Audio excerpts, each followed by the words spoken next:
where real talk dives deep. Each week we go beyond surface talk. We open our hearts, speak our truths, and dive into the stories that shape us. No scripts, no filters, just powerful, unforgettable conversations about life, purpose, healing, and truth. Join the conversation, because your voice belongs here. Please like, share, and subscribe. Check out our YouTube channel at Having Courageous Conversations, or email us at yourshowyourvoice@gmail.com. Now, let's have a courageous conversation. The views and opinions of our guest and hosts do not necessarily reflect those of New Thought Media Network, or any organization we may be affiliated with.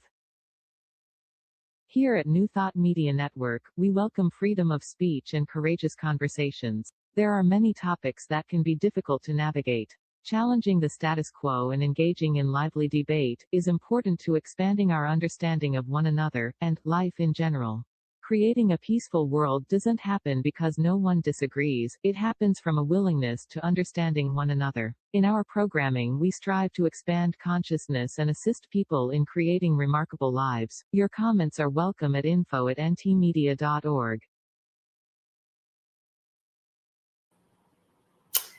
Welcome to today's episode of Courageous Conversations. Our theme is Transition as Sacred Thresholds, Bridging Change with New Thought Wisdom. Life is full of endings, uncertain in-betweens, and new beginnings.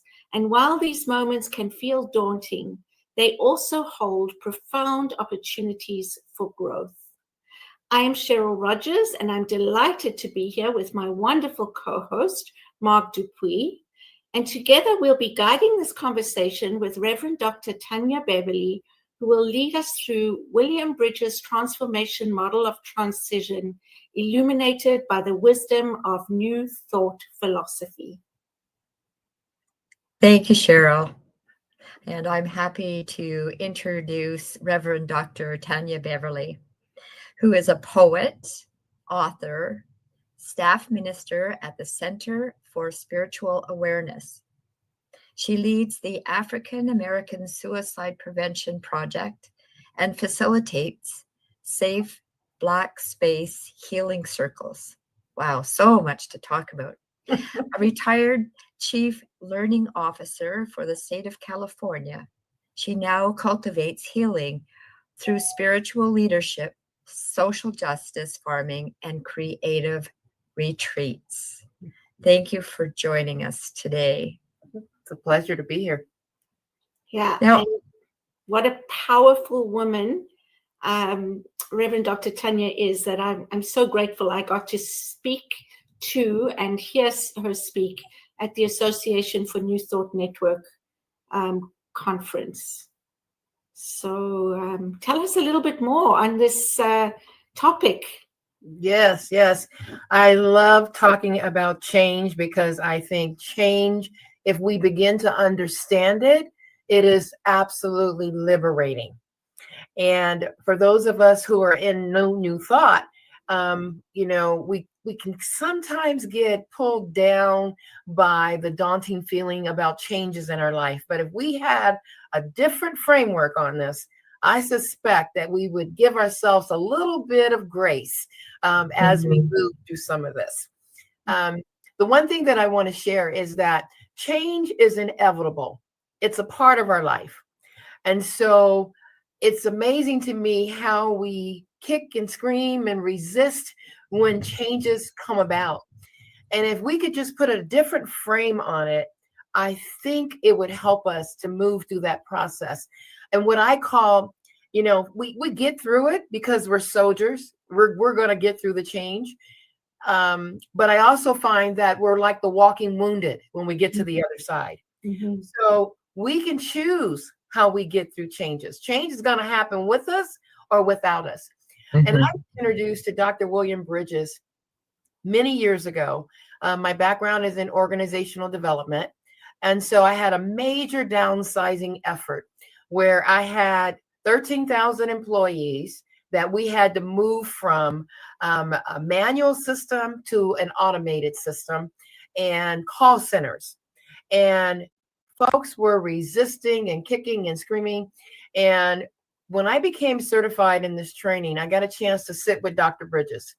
And he shared a profound story with me about how he even developed this model that I'm going to share with you. His background, he's an organizational development psychologist. He's a professor at Mills College. And he's working with Silicon Valley, and they're doing downsizing and all of these efforts and laying off people. And so he was using his organizational psychology background in helping these organizations. Well, his wife was sick and received a diagnosis of terminal cancer. So he decided to take a sabbatical. So during his time with her, he realized that the same stages that people in organizations went through, he found himself personally going through it with the news about his wife. Mm. Now, you know, she received this diagnosis. She wasn't going to pass away the next day, but his response to this information is where the model comes from. Wow. And so he believed that, once you hear information about a change, even if the change is a year away, 2 years away, we immediately start processing. We immediately start trying to figure it out. And folks will say, but you got plenty of time for that. But inside, there's a response going on. So he has this theory that when we're hit with a change is a two-part process. It's a change that you can see on the calendar, that on this day, this is going to happen. But then there's also an internal response that's happening to us, a psychological reorientation that happens to us. And he says the transition is what he calls it.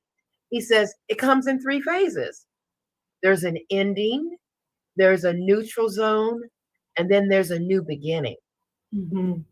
The ending means that you have to decide, I'm hit with this change, and it could be a wanted change or an unwanted change. And this is important because often people think, well, it's a change that I want. I want to have a baby. I want to get married. I want a new job. But we don't realize that we still have an internal adjustment process that has to happen. So he says this is what happens to us. We have to end before we begin. Is that new information? Most of us, when we're hit with a change, I want a new beginning, right? But he says, no, we have to stop doing something before we start doing something. And if not, we move into that new season with all of the baggage from the old season, right? So his model goes like this. He says, they're endings. So something is over, something is finished, and we have to stop doing it. And what happens is we're hit with grief, right? We don't think about change and grief, but if you have to stop doing something, you may equate that to loss. And, when we worked with automation and people had to stop doing the work that they were doing, their identities were tied to being subject matter experts. Who would have thought that would have been something that people would resist or not want to give up and grieve? And then he says, after you realize, okay, this chapter is over, this chapter is finished,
unknown. And here's the interesting part about the neutral zone. He says there's two sides to that part. The first side is chaotic and lacks direction, but the second side is creative. You see, and you're starting to let go of your old world, and you're starting to create what your new world is going to look like. But you have to be okay with being uncomfortable for a little bit of time, right? Yeah. Before you get to that new beginning. When you were talking about new beginnings or things that are new, I smiled because Cheryl and I were just having a conversation. On Sunday, she spoke and she brought the service together in a new format. So she had about a 10-15 minute talk, and then she invited conversation from those that were there. And I think it was amazing. And Cheryl was uncertain on how it came through, I guess. And I said something about, wow, change, shaking things up a bit, I think is awesome, because otherwise we keep doing the same thing, right? And yeah. And also think about those folks that like to do it the same way all the time. And we come in and we change something, right? Exactly. And these folks have been viable team members, you know, participating in our organizations. Then all of a sudden they're withdrawn. All of a sudden they shut down. And you think, I've done something wonderful. It's a great change, right? But people in our organization, some of them are comfortable with doing it the same way. So absolutely, there's a process that those of us in leadership need to be able to honor where everyone is in the process. Right. Yeah. You know? So this is something we decided to try out on the 5th Sunday of every month. So it's not a complete change, but it's an introduction to something different, and to see how that goes. But exactly, you know, some people will be comfortable and some people won't. And it's going to be interesting, because suddenly when you start, you do something the following weekend that's in their comfort zone, that might even take away from what they actually enjoyed in the previous week that was different, because now I'm comfortable, right? Yes, exactly. Exactly. And so I share the model, you know, the 3 phases, the endings, the neutral zone, and then you arrive at a new beginning. You see how that happens? Yeah. But there's some work that has to happen before you get to that new beginning. Yeah. And I like to lay over new thought principles when I'm talking about this model, because it begins to make sense. Because when we talk about endings and letting go, whether we're talking relationships, habits, identities, whatever that is, if you look at it through a new thought lens, release is not loss. It's a clearing of space for divine intelligence to work. Beautiful. Right? If we look at change from that perspective, that there is something, expansion that is happening right now.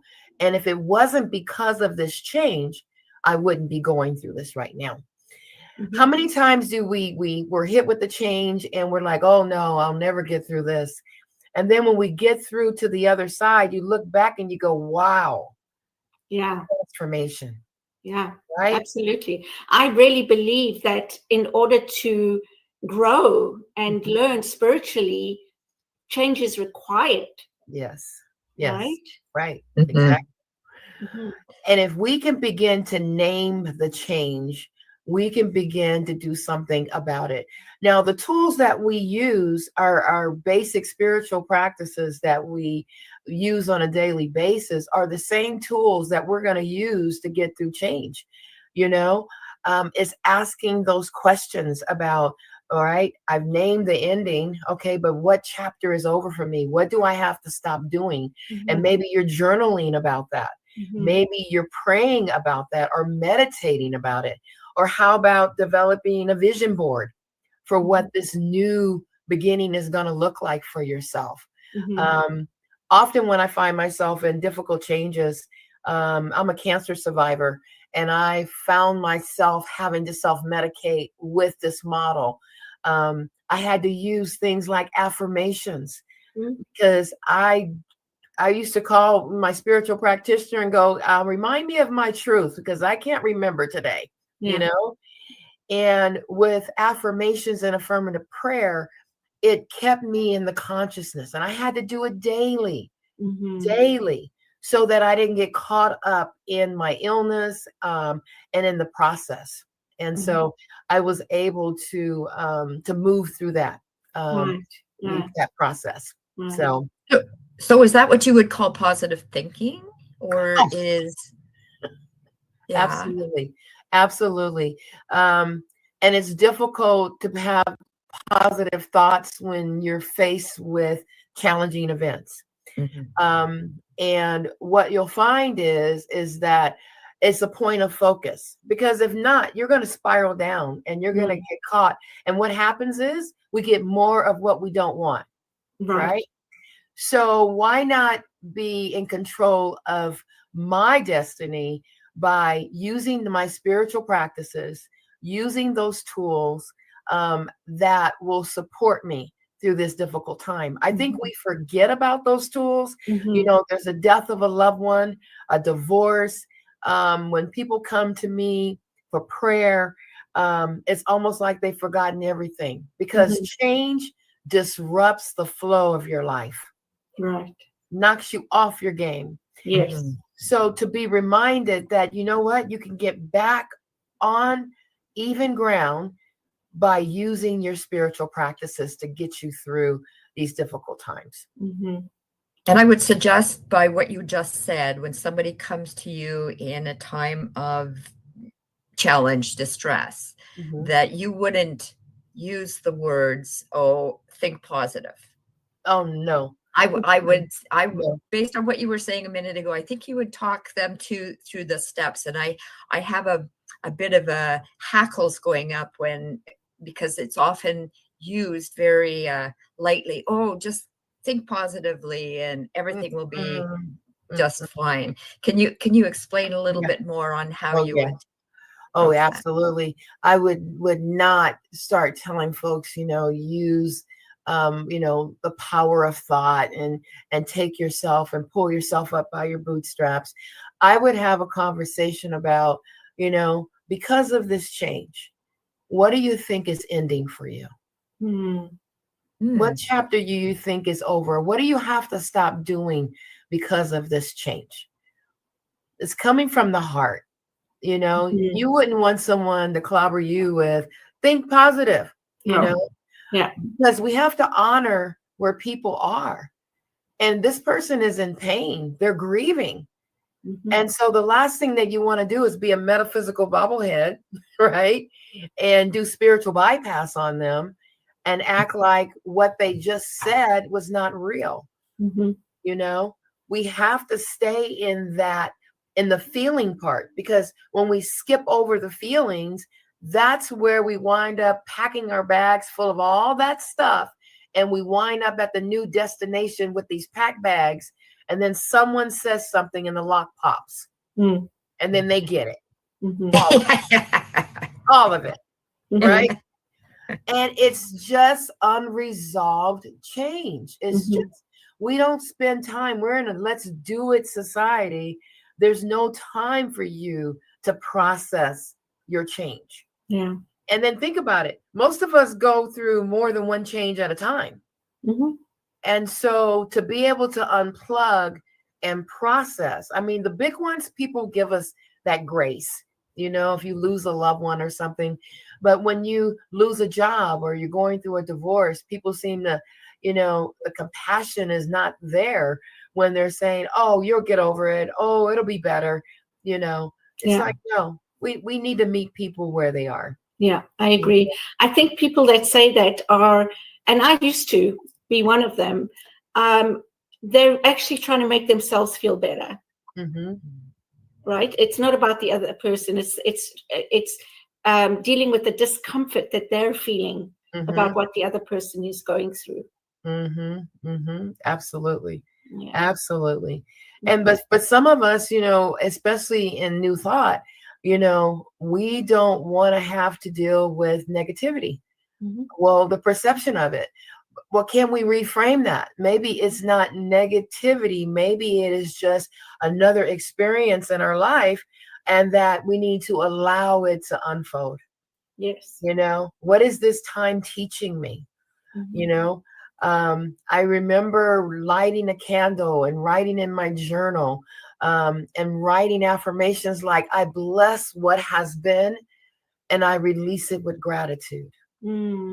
Right? And opening myself up to I didn't know what the new was going to be. Yeah. I didn't know, if I was going to get the word that I was cancer free, and I did, and I feel really blessed because of it. But I also went through the cancer journey with friends who did not make it. Right. And so there's no way that I would tell them to think positive. As I meet people where they are, and in this process, just allow it. No matter what it looks like, I bless it. No matter what it sounds like, I don't try to block it. If it's anger, and that's where you begin to understand, those old models that we've heard many years ago, like the grieving process, the cycles of grief, right? Well, when you're dealing with change, those cycles are real. Yeah. When someone has lost something, they may be angry. They may be in denial. They may be disorganized or be in, depression. And so it's to basically to be able to be savvy enough, especially if I'm a leader in an organization, to understand those models like Maslow's hierarchy of human need. The bottom of the rung is safety and security, and most people are right down at the bottom. And then here I come along, and I want to do We Are the World, Kumbaya, social belonging. So actually, does it fit? No. So my communication has to be that way as well. Right. If someone is worried about security because of a change, I need to talk about that with them. Not trying to pull them up and rise above it. They're not ready for that. And so the gift of allowing is real when we're talking about change. So you can see that if we begin to understand for ourselves and those around us, that there is a process, an adjustment process that we go through, then we allow more grace in the conversation and not judging that someone's taking too long to get through that change. But if we know that grief is a part of it, maybe we will, can open up our hearts a little bit. Yeah. And everybody grieves differently, right? So it's the same thing. Everybody's going to handle change differently. Yes. So it's really giving them the space to do that, and Absolutely. just being there for whatever it is that they need in the moment. Absolutely. And I think we forget, well, what would you like someone to do for you if you were in this position? You wouldn't want them to do a spiritual bypass. Oh, absolutely. Yeah. You would want them to be present. You would want them to listen and to open up their heart. Basically, and start there. Right? So I think that when we're dealing with changes, and the world around us is full of constant change, we have change hitting us all over the place. And so just imagine that you're hit with one change, and then you're hit with another one, and then another one. We're running on a transition deficit. Most of us don't have time to process all the changes. I mean, to do it fully, there's no grace with that. It's like you're hit with another one, and you got to pull it together, and you got to keep it moving. Right. And if you understand that, because I do this with myself, I'll go, Tynya, it sounds like you're grieving a little bit. Are you hanging on to something? What do you need to let go of, Tynya, because of this change? So we're talking about acknowledging, first of all, the change, and that something is coming to an end, and then really being introspective about what that means for me, going through this change. What does it mean? What's coming to an end? However you want to do that, whether it's journaling or speaking to somebody or whatever works for you. And then recognizing that there is that grief process, which is basically letting go, right? And so how do I let go in a way that allows me to feel what I'm feeling and to honor that? And then now let's talk about new beginnings. Right. So after you've done all this work with the grief and the endings and the letting go, or how about being in the mystery, in that middle zone, in the neutral zone? I think Jesus called it the wilderness, right? That 40 days and 40 nights. Ayala Van Zant, she called it the meantime, the in-between time. Between the time you claim it and the time it shows up. We're talking about faith of a mustard seed, right? Yeah. So after you've gone through that and you've gone through the chaos, you've gone through figuring out who am I now because of this change, and you've gotten to the creative process where you're co-creating what the new beginning is going to look like, and you sort of arrive at this place. But before you arrive at the place, there is another process that you may go through. Is in that neutral zone, you may have to redefine what your life is and what it looks like. You may have to replace some things, or you might have to relinquish some things. You might have to let some things go, so that by the time you arrive at the new beginning, you know, it's just sort of like a checklist. You're like, I've made it, you know, I'm looking back over my shoulder, and you're kind of examining what you did. Right. So visioning practice, affirmations again, are some of the things, some of the tools that you would use, and reflection. I have an acronym that I use. I call it the ATM account. And my ATM account is affirmative, treatment, affirmations, and meditation. Those are the things that I use. And I say, maybe I need to take a withdrawal from my bank account today. And it's usually one of those. And so by the time you get to a new beginning, you have developed spiritual practices that are working for this season. And that's another thing is keep in mind is our spiritual practices are only as good as our current level of consciousness. So, absolutely. Right? So on that note, because there's so much more to talk about now, going into spiritual level of consciousness, we're going to take a short break right here. Don't go away. Marg and I will be back with more of the conversation with Reverend Dr. Tynya Beverly in just a moment.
Please help us say thank you to our organizational sponsors, including the Hepperlin Foundation, Affiliated New Thought Network, International New Thought Alliance, Science of Mind Archives and Library Foundation, Center for Spiritual Living Denver, Center for Spiritual Living Midtown, New Thought Philadelphia, Planned Happiness Institute, Summit Center for Spiritual Living, One Heart Retreats, Center for Spiritual Living on the Lake, Unity Spiritual Center, Kitchener, Om Center for Spiritual Living, La Mesa, Satya Center, Center for Spiritual Living, North Jersey, Unity of Savannah, and Center for Spiritual Living, Seattle, as well as all of our individual donors. Thank you for making New Thought Media Network a place to be. Please come be you. And remember, like, share, and subscribe.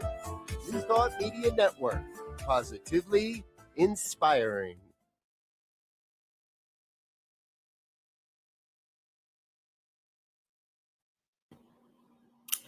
Thank you for staying with us. Cheryl and Mark here again, and we're excited to pick up where we left off with Reverend Dr. Tynya Beverly.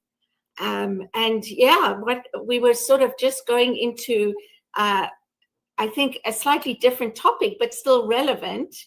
And what I just want to acknowledge is that we spoke about, the change, the acknowledgement, the recognizing the ending, what it means for you, and the grief process. And then also what I heard was, from there, there's steps to take, to plan and to put into place and into action, however it is you are looking at your new beginning. Absolutely. Before you answer that, I just had a question. I think it'll flow into what Cheryl is asking. We've talked about major, like a marriage, a divorce, grieving over a lost one. Does this also daily? Do you do this practice on a daily basis, because we change daily? So is it a big one or a little one? Does it matter, the process? I don't think it matters. I don't think that you're whipping out your workbook when you're processing. I think what it is you're putting that frame over the situation. And so I don't, when I'm talking to someone, I'm having a conversation with them. We're not sitting down like we're in a workshop, if that makes sense.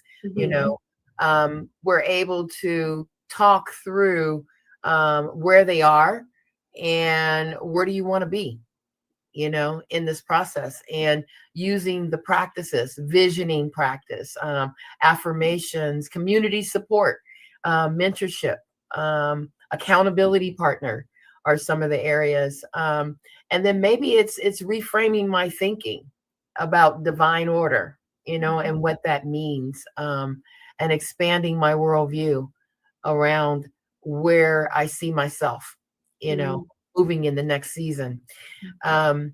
With the model, I think what it does for me is you could lose your keys, lose your wallet, and still have to go through this adjustment process. It doesn't matter how small the change is. Right. And your question is, do I do this every single day? No, usually when I'm hit with a change that has derailed or is stopping me from moving forward, is robbing me of my joy, then it's time for me to sit down and think about this. Okay, what is this that I'm resisting? Because most of us don't resist change. Is what we have to give up because of the change. Where the resistance comes in, Right.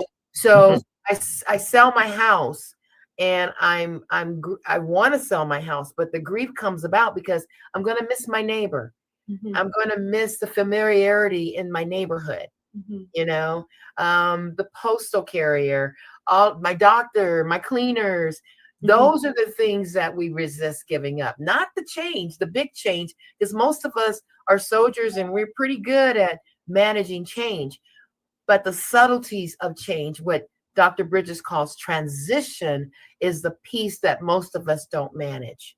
Mhm. So if it's still causing me grief, if losing my cell phone is still causing me grief, I need to sit down and process that.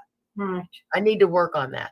If is this a bleep on the screen and I keep it moving, then, I think I said earlier that when I find myself in those places, I ask myself those questions. Oh, Tynya, you seem like you're a little discombobulated. What's going on?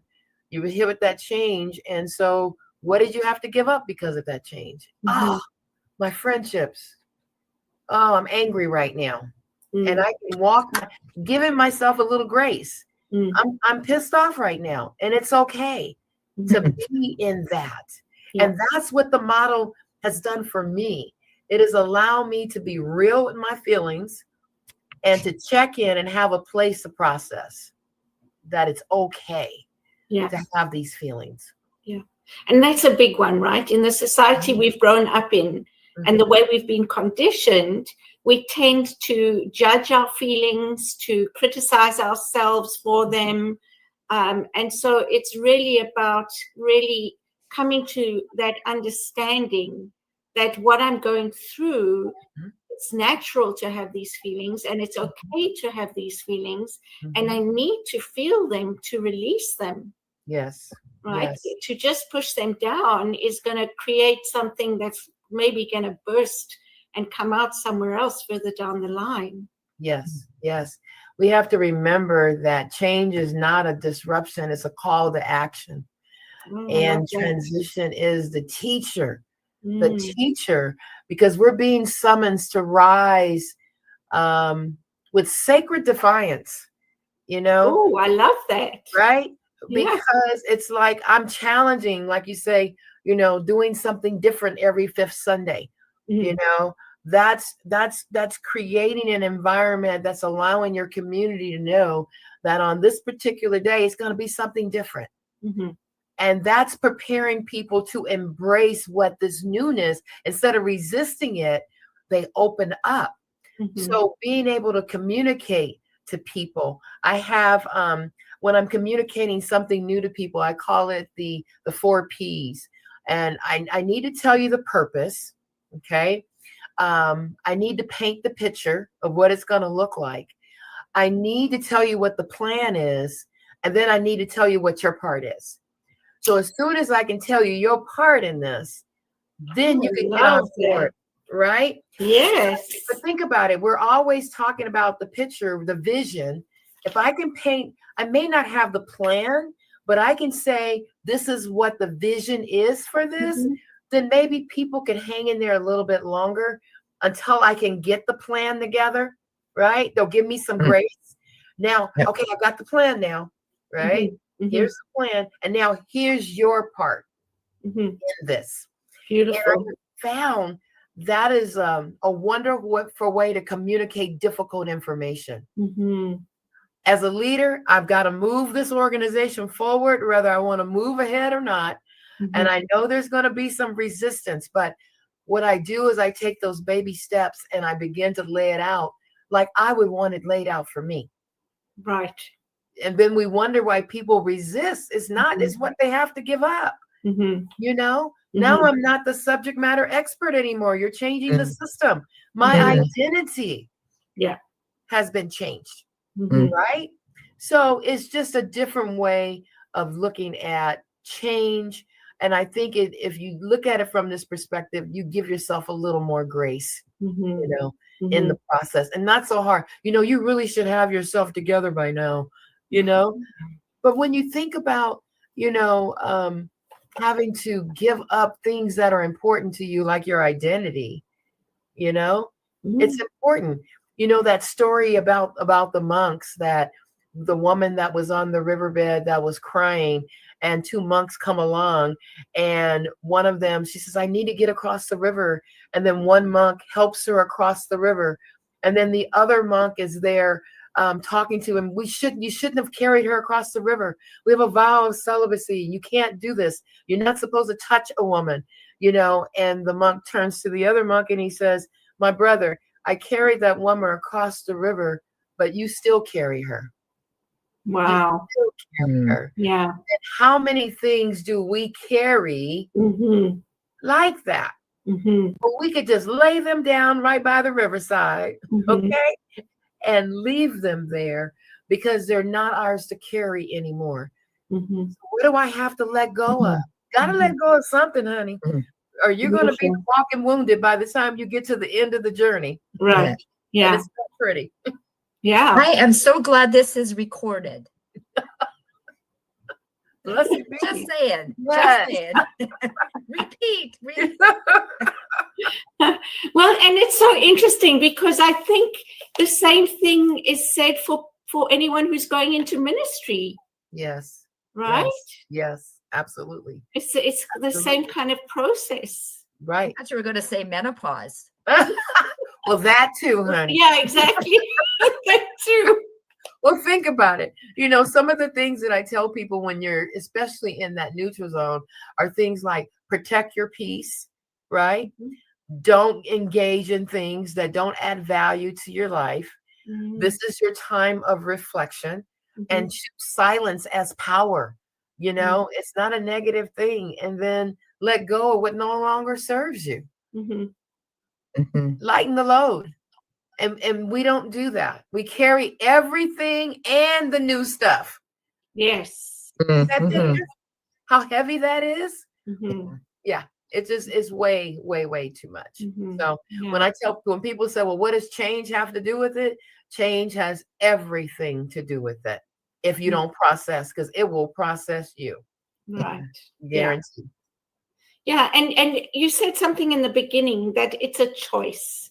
Right? How you deal with things is a choice. And so it's also about our perception of things and maybe shifting that perception to recognize that, you know, change is not a bad thing. It's just something that we all experience on a daily basis, just like death and birth, you know, and all these things. And so let's talk about it and let's manage it in a more what is the word, in a way that acknowledges us as a person and allows us to go through the process the way we need to. Right. When I hear someone saying something negative, I'll say to them, can you put another frame on that? Oh, I love that. Yeah. If you could reframe that, what would that look like? And have them do it. You know, versus me reframing for them, because the discovery because transition is a personal journey. As much as I want to help you through it, I can't. Yeah. Because you're looking at that change through your filters, through your life experience. I can't give you my consciousness. Right. And so if people begin to see it from that perspective and they can reframe it, that I do have the power to reframe this. I do have the power to look at this from a different view, right? I can allow it to eat me up, or I can be in a place of allowing and being open and willing, those kinds of words, you know? Yeah. Okay, what is this change teaching me? Yeah. Instead of shutting down and then, you know, getting stuck in anger, because we can get, you've seen people stuck there for years. For years. And how do you get unstuck? Well, it goes back to what you believe. It's your belief system. And if you believe that something's happening to you and the world is got it in for you, guess what? You're right. Right? You're going to be right. You're powerful beyond belief. Exactly. Yeah, exactly. And that's the most interesting thing is some people will say, you know, I've been asking for this for so long and it hasn't arrived, and you know, this, that, and the other.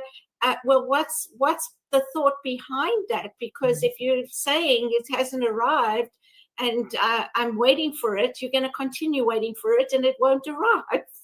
Well, I suspect when someone says it hasn't arrived the way they want it to arrive. The way they think it should. Yeah. Right? Yeah. Or just honoring the blessing that is before us, that this it didn't happen the way I wanted it to, but it happened the way it was supposed to. Right? Yeah. And so when I'm looking at it, it's like, well, I never would have thought of it that way, but okay, that expands my worldview.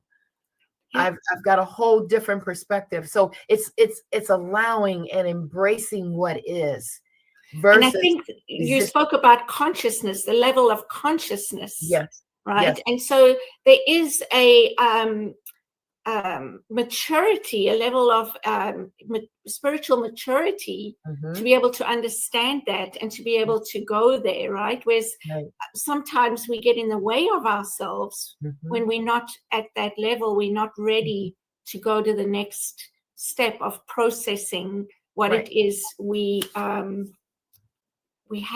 as a gift in front of us to process. Right. Exactly. I say that we're only as good as our current level of consciousness. And I say that because sometimes we think that we process the change and we're good with it, right? We're finished with it, especially the big ones like death. And then all of a sudden you're growing along and you're going through transformations and you're expanding and you're on the spiritual quest and you're discovering who you are. And then all of a sudden that change that you went through years ago, guess what? You got a new level of awareness and consciousness that now you got to process that change through that. Right. Yeah. Right. Yeah. And so you're absolutely right, is that, the consciousness is only where you are currently. That's it. And don't think that it's over. No. We're evolving. Yes. Goodness. Exactly. So. Yeah. I did a talk a little while ago about, instead of seeing, change, see it as an evolution. Because it is a way of our evolving, our consciousness, our way of looking at things, our way of experiencing things, all those kind of things, because that's how we become who we are in this moment. Yes. Absolutely. And I hope that, the listeners, Dr. Williams' book is Personal Transitions, Making Sense of Life's Changes, to discover that and to be able to give themselves another tool that will allow them to process life in general, And I think that's what Dr. Bridges gave us. He gave us a framework to navigate change, right, and be and allow ourselves to be okay with what's going on, and not try to block it. Look at it from a spiritual sense, is that, if this is where I am, then okay, what do I do with what I have? Right. Beautiful. Yeah, beautiful. So tell us about your book. Oh, yes. My book. Well, the latest book is Dancing in the Key of Life, Words That Hug the Heart. And it's a book that is a compilation of poetry and sort of sacred expressions, is what I call them, lessons learned on my spiritual journey. And so that book is definitely an eye-opener. It talks about peace. It talks about life in general. And so you can get the book on Amazon as well. And then my next two books will be out in the next 2 weeks, actually. Wow. And so if you have my name, next week you'll be able to find my other two books. The next one is The Wind in My Braids, Voices of My Roots. And it's about ancestral wisdom that I've learned from my ancestors. And then the next book is I Have Something to Say, Dropping Knowledge, Raising Spirit. So definitely more to come. Beautiful. I love that. So is Dancing in the Key of Life, was that your first book? Yes, that was my first book. Okay. And now you've got the two others coming out. Right. And they all sound so wonderful, like really different from each other. Yes. But so just enticing to read. Yes. To me, anyway. Right. Mm-hmm. And then the next one will be Kwanzaa 365. So these are, what's interesting is that people said, how did you write all these books? So Mm-hmm. they're all coming out like in a short period of time. Well, the books have been written for a long time. And it took my cancer journey to kind of shake me out of my perfectionism, Mm-hmm. and to be able to release this and say, I want the world to hear. Mm-hmm. I have something to say, and I'm not going to hoard it anymore, Mm-hmm. because it was never perfect enough. It was never, it needs to be cleaner, pristine. No, it needs to be raw. It needs to be just as it is and tell the truth. So Absolutely. so Yeah. that's how they kind of, and then my years of doing Kwanzaa, is my book has rituals and all kinds of historical references for people who want to know about Kwanzaa. And Kwanzaa was Dr. Maulana Karenga, founder of Kwanzaa, December 26th of 1966. And it came out of a need. I experienced the Watts riots. And so there was this disconnect from culture, from African culture for Mm-hmm. Black people. And he went to Africa and he saw a harvest called the first fruits, where the village would honor the crops, they would honor their elders, they would honor the youth, and they did ritual around this. And he brought that back. He was a professor at Cal State Long Beach, and he brought that back. And it has been a tradition in my life, like I said, over almost 40 years now. And it's all about the gathering of community. You don't give, and it's the 26th through the 1st. So it's 7 days of celebration, Mm-hmm. December 26th through January 1st. And Okay. each day you focus on a different principle, unity, self-determination, purpose, cooperative economics, and you light candles. It's called the Kanara. And so there's 3 red candles, 3 green candles, and 1 black candle. I saw that, and it's the same. It looks like a menorah. Yes, it's similar. Yeah, Except very the menorah has similar. 8, right? Mm-hmm. And the Kwanzaa Kanara has 7. And 3 are red, that represents the struggle of Black people. The Mm-hmm. green, it represents the future and the fertility of ideas for the future. And the black candle represents the Black community. Wow. Yeah. Beautiful. Thank you for sharing that. Sure. I didn't know that, but I did. I was working on a year-end message, and I wanted to include all the celebrations. Mm-hmm. And so that's where I saw that, and I was like, "Wow, is that really like the symbol?" And Right. it is, yeah. Okay. Well, a lot of folks don't know about it, but I think folks are awakening to it. Yes. And they're like, wait a minute, I heard something about that. Tell me more about that. Yes. And so definitely. when I get that, the opening is there for me to share that there is. And I let people know it's not a religious celebration. It's a cultural celebration. Yes. Right. Yes. Yeah. I love that. That's beautiful. I think that's important. To Can you celebrate our just cultures. tell us a bit about your spiritual center? Yes, the Center for Spiritual Awareness in West Sacramento, California. We call it Ground Zero for Love. And we have a very diverse community where we have 300 to 400 members in our community. Yep, the Church Love is building. That is us. We have an awesome children's ministry.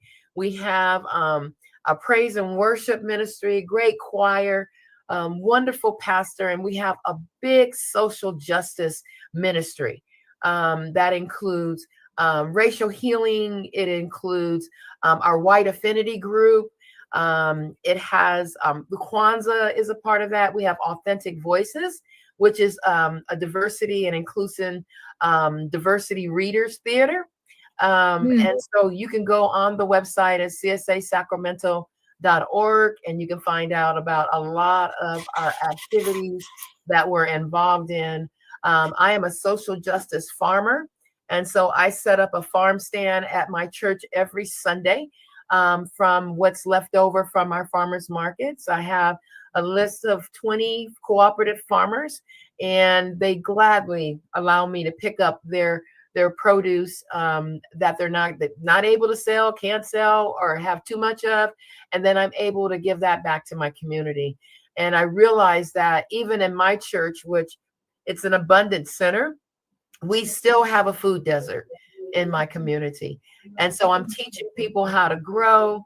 I'm teaching families how to grow, and using what we do in growing and transferring that into life skills. You know, the planting, the plucking up, cultivating, all of that. Oh my gosh, that sounds so wonderful. Cultivating community. I get Yeah. it. Cultivating community. Yes, absolutely. Absolutely. There's a place for everyone. So we love it. Sounds wonderful. And it sounds like you're doing such amazing things, Reverend Dr. Tynya Beverly. Yes. Yeah, it's such an honor to have you on the show. Thank you so much for saying yes. Oh, thank you for asking me. Oh, when I was talking to you, I knew I had to ask you. And you know, you just proved today what a powerhouse you are. Like, you know, wow. So if there was one thing you wanted to leave our listeners with today, what would that be? I would say for people to carry your joy forward. You know, stop allowing the world to snuff out your joy. Allow joy to be the priority. Put joy on your calendar. Put joy all around you, because I think it's going to be one of the things that's going to be able to pull us through what we're experiencing right now. Beautiful, beautiful. Yes. And in closing, Mark, do you have anything you would like to share? Yes. Okay. I'm going to say press play. Press play. Listen again. Pardon me? Are you saying listen again? Exactly. Go to the YouTube station and play this awesome recording again. Absolutely. Just packed with information. So packed with information. Thank you so much, Tynya. Yes. You're so welcome. Thank you. Yeah. So as we've discovered today, transitions are not simply challenges to endure. They are sacred thresholds inviting us into deeper wisdom and renewal. By embracing endings, honoring the neutral zone, and stepping boldly into new beginnings, we can transform change into a path of empowerment. And thanks again, Reverend Dr. Tynya. We will certainly be in touch and invite you next year, because I know you have a lot more to say, and we would love to hear about some of the stories in your books. Okay. So I would love to share them. Thank you so much. All right. So everybody, please like, share, subscribe, and we will see you next Wednesday. Thank you for joining us. Bye.